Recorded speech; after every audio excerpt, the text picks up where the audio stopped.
যে একটা সন্তান আছে এই পৃথিবীর বুকে, সেই সন্তানটার একটা নতুন নাম দিতে যাচ্ছে। অবাক হচ্ছেন তো, সেটা কি? তাহলে অবশ্যই ভিডিওটা শেষ পর্যন্ত দেখতে হবে। আসসালামু আলাইকুম, আশা করছি সবাই ভালো আছেন। আমি তো আলহামদুলিল্লাহ ভালো আছি।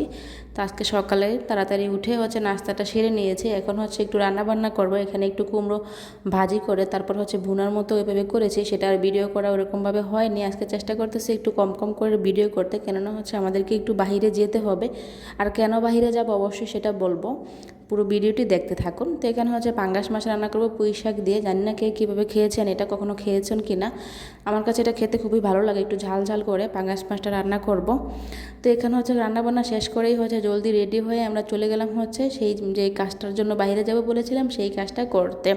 সাবিয়ার বাবা কাজ করতেছে আর আমরা মা মেয়ে মিলে ওয়েট করতেছি দুজনে। সেই কখন থেকে বসে ওয়েট করছি যে কখন কাজটা হবে। তো বরিশালে যেহেতু আসছে, আসলে আমাদের যে কাজটা করব সেটার জন্য অনেকটি দোকান খুঁজেছিলাম, পাইনি। পরে শেষে একটা আঙ্কেলের দোকানে প্রায় 1 ঘন্টা বসেছিলাম, তারপর পেয়েছি। অবশ্যই আপনারা জানতে পারবেন যে আমরা আসলে কোন কাজে করতে এসেছি। আমাদের মেয়ের যে কাজটা করতে এসেছি সেটা অবশ্যই বলবো, কিন্তু তার আগে এটাও বলে নিচ্ছি যে আপনাদের খুব শীঘ্রই চেষ্টা করবো আমরা একটা সুখবর দেওয়ার জন্য। তো এখানে কাজ শেষ করে আমরা একটু খেতে আসছি বাইরে বসে। এইভাবে হয়তো অনেকে খেয়েছেন কিনা জানি না, কিন্তু আমার কিন্তু প্রায় সময় বাইরের খাবার খেতে খুব ভালোই লাগে। এভাবে একটু এখানে দুজনে মিলে আমি সাবিয়া খেয়ে নিচ্ছি। ওকে বাইরের খাবার তেমন খাওয়াই না, তো আমার মা মেয়ে মিলে একটু খেয়ে নিচ্ছিলাম। জানি না আপনারা কে কী ভাববেন। এখানে দুপুরবেলা আমার খুব ক্ষুধা পেয়ে গিয়েছিল। বাড়িতে শুধু সকালে নাস্তা খেয়েছিলাম, এখন প্রায় 12টার মতো বেজে গেছে। তো খিদা পেয়ে গিয়েছিলো, তো ভাবলাম যে একটু হালকা নাস্তা করে নিই। বাসায় গিয়ে পরে ভালোভাবে খাবার খেয়ে নেব, যেহেতু রান্না করে আসছিলাম। তো এখানে গিয়েছিলাম মূলত মেয়েটার জন্ম নিবন্ধনের কাগজটাকে কাগজটা করার জন্য আর কি। আমরা যেহেতু বাড়িতে অন্য জায়গায় করেছিলাম, সেখানে এটা এখন নতুন করে উঠাবো। আর কেন উঠাচ্ছি বা কেন নতুন করে কাগজটা করতেছি সেটা অবশ্যই সুখবর দিব আপনাদেরকে খুব শীঘ্রই, এখন আর বলতেছি না। তো বাসায় আসার পরে সন্ধ্যাবেলা মেয়েটা বাহানা করলো যে এই মোটর সাইকেলটা ওকে নামিয়ে দিতাম, ও খেলবে। আসলে যখন যে খেলনাটা ও দেখে সেটা ওই দিনই খেলে, তারপর ওর ওরকম আর খেলার ইচ্ছা থাকে না।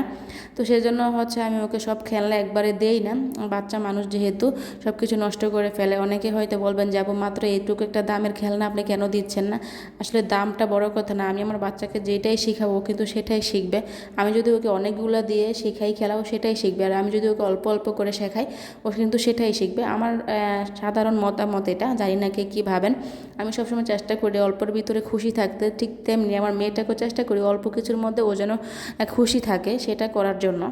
তো এই তো ওকে নামিয়ে দেওয়ার অনেক চেষ্টা করেছিল, ও কান্না করেছিল। তো ভাবলাম যে ঠিক আছে নামিয়ে দিই, অনেক দিন যেহেতু একটা নতুন খেলনাও পায়নি।